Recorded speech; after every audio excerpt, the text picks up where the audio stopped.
Hello everybody and welcome back to World of Warships Legends. My name is Spartan Elite 43 and tonight I have an absolute doozy in the Iowa.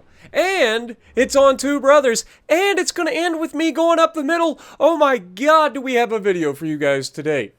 And not only that, but this match does not end the way you think it does. So, hopefully you guys are ready. Videos like this only come around very rarely. So, hope you're ready. Get you a snack. We along for the big game. This is one of the few games that goes all the way. Especially nowadays. Pretty rare. Now, we're in the Iowa. Been a little while since we've shown a good Iowa replay, and we're about to. Because I think I played this about as well as I could possibly play this, including my final decision making that led to how this match ends. That was completely out of my control. So, right off the bat, you're going to notice that I don't sit out here in the open. Why is that? Well, they've got 3 destroyers, and they have Firestarter, and they've got multiple battleships, meaning there's a good likelihood that I get spotted early out in the open and get pounded by everybody sitting behind the island that everybody knows exists on one side, but not so much on the other. Now, that isn't necessarily true, as we do have 2 islands here to choose from if we were so inclined to sit behind them and do some damage. However, for a battleship, these islands aren't the greatest. You could potentially use the closer island there and sit a little bit further back and lob that, no problem. However, we're going to go ahead and take our first shot at this Alaska who's begging for it. Dude is angled slightly. This is Citadel City waiting to happen. If you're in Alaska, you've got to be aware of what's coming to you. Now, he gets lucky. We only get 9,500 damage off of him. But that's not the last we see of this Alaska. Also, our destroyer does a great job of getting out, spotting this Udachi early, and we're going to, you know the deal. See a destroyer, shoot a destroyer. It's that simple, folks. It really is. If you don't shoot destroyers, then you're not allowed to complain about them. Just say it. But as you can see, he got blapped by somebody else, and then we reached out and blapped him, and the Shima immediately finishes him off, and that removes a huge threat. He won't get to use that reload booster on me. He's done. Now, I do have a little bit of a problem with what's about to occur right in front of me. I don't have a problem initially, just due to the fact that I agree with the guy's job here. The destroyer's gone. We have 2 destroyers here. One of them can spot, and the other one can post up in a smoke and do his thing.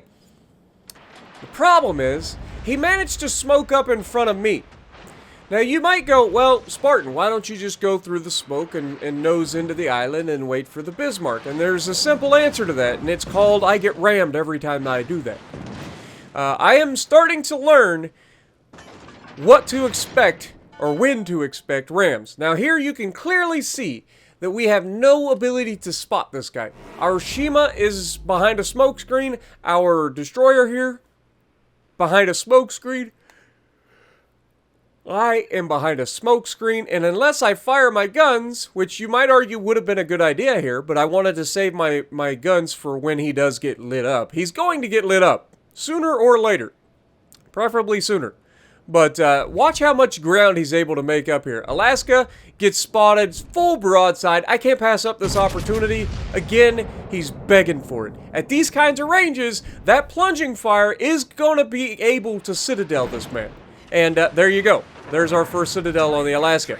Bismarck, of course, fires his guns at us, gets lit up even through the smoke screen. Now, the destroyer's actually in a bad way right here because you know he's spotted from the hydro that the Bismarck is likely running here.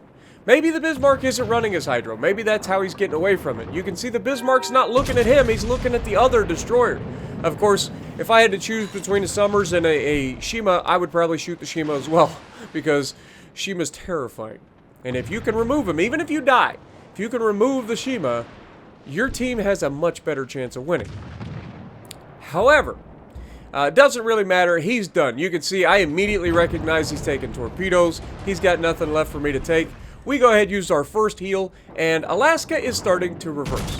Now, we already caught this guy once, and we're going to open up that superstructure. Y'all know, I've talked about it with the Alaska game relatively recently. The Alaska's biggest weakness isn't the fact that it has 32 millimeters of armor. Like, the thing is ridiculously tanky in the right hands. It's got a giant superstructure, just like the American battleships. And it has, for a cruiser, it has a stupid amount of HP.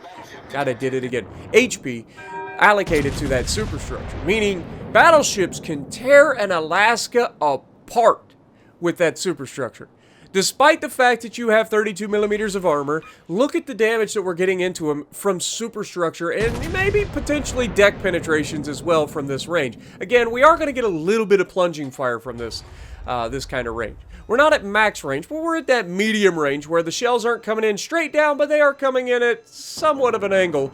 So deck penetrations are a thing, but he tries to turn out, and of course we fire the rear guns at him and the front guns, and we get the Pitadel in there for the last shell. So you gotta love that.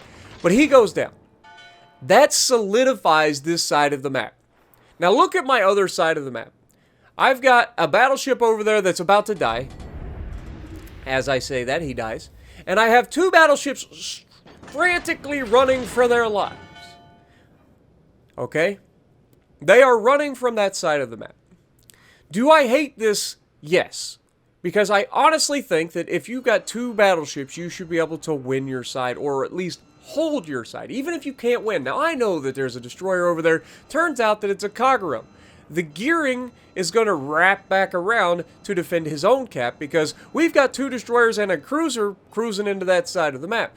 Now, what I do disagree with is what this Republic and, I forget what the other one is. There's two ships here, but these two battleships, I disagree with how they attack the end of this match. Now, when you look at the final result of how this match ends, you won't be blaming these two guys, but I assure you, they are to blame as much as the other person for how this ends up. So, keep that in mind. But we are going to take the easiest route for a battleship, which is going up the middle and attacking these guys right face to face.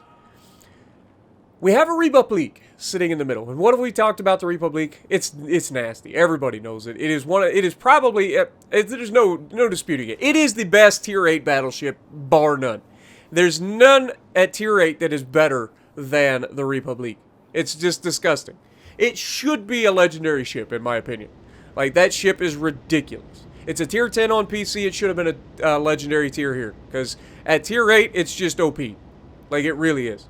Those high-velocity 17-inch guns, like, the French 15-inch guns slap the crap out of you at pretty much any range. And now you've got high-velocity 17-inch guns that are railgun accurate, especially at medium range. But even at the medium to long range, they can be extremely accurate. And most of the time you get that troll dispersion, but the dispersion is going to be horizontal. Now, we have a Massachusetts spotted. We're going to reach through that bow side plating and blap him for 16,000 damage. He's lucky he didn't get Citadel there. Now, the only reason I think he didn't get Citadel there was our dispersion wasn't the greatest. We did get a couple of good penetrations, obviously, but we didn't get the sweet spot. Now, as I get closer, that sweet spot gets much easier to hit. And I'm looking right at it. You can see I'm aiming right there at the second turret, front turret, because he's reversing. But he does open the angle up just a little bit, meaning that we don't get as good of a penetration as we would like.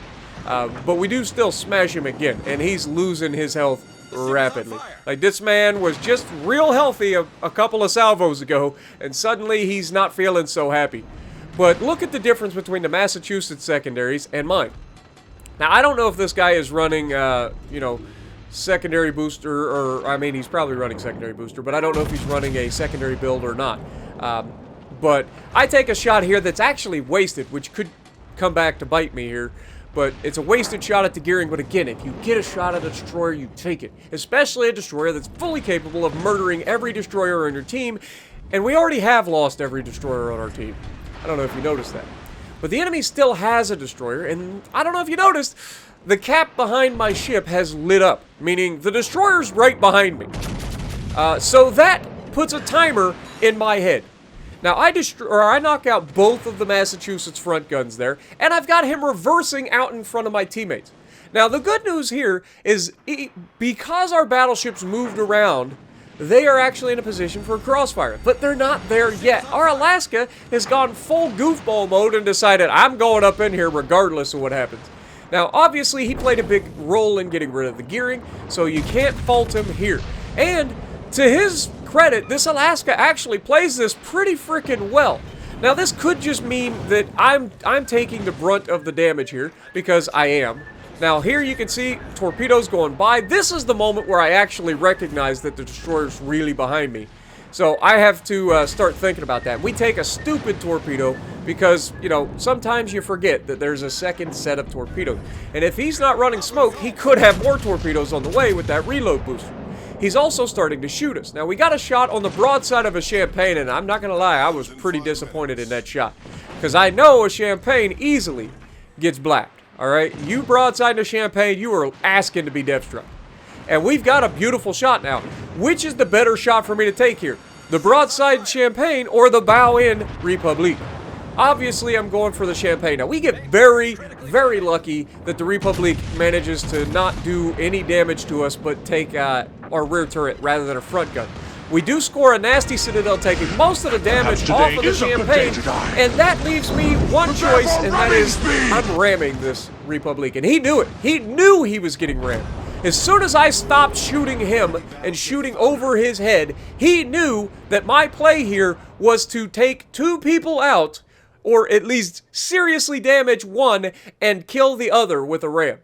Why is that important? Why? Because it saves our team and gets them out of the cap. Now, there is a difference between throwing away your hit points at the beginning of a match by choosing to ram somebody because you don't have any skill and you can't understand how you can create an advantage for you in certain situations.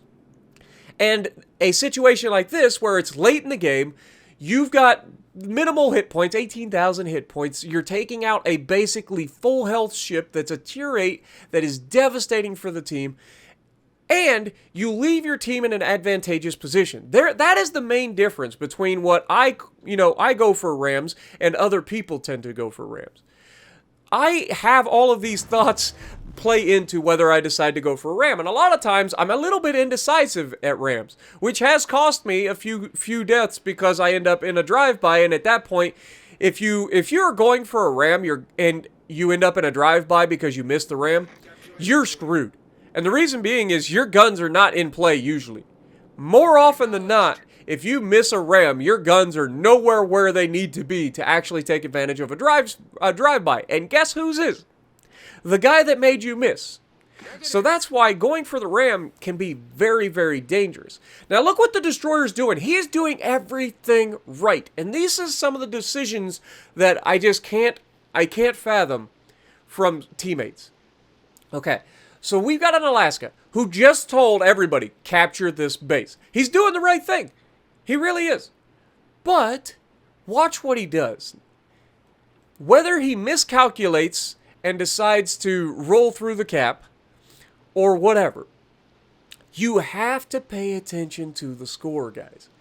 We've got, right around 3 minutes left in this match. It takes 100 seconds, I believe, to capture a base, right? That's just under 2 minutes to capture a base, if you're solo. Guess what? The destroyer's solo.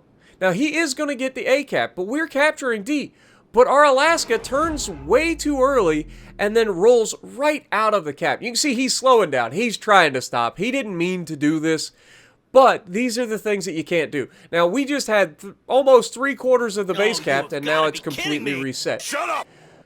And here is the moment that I knew we lost this match. Keep in mind, the Alaska is a radar cruiser.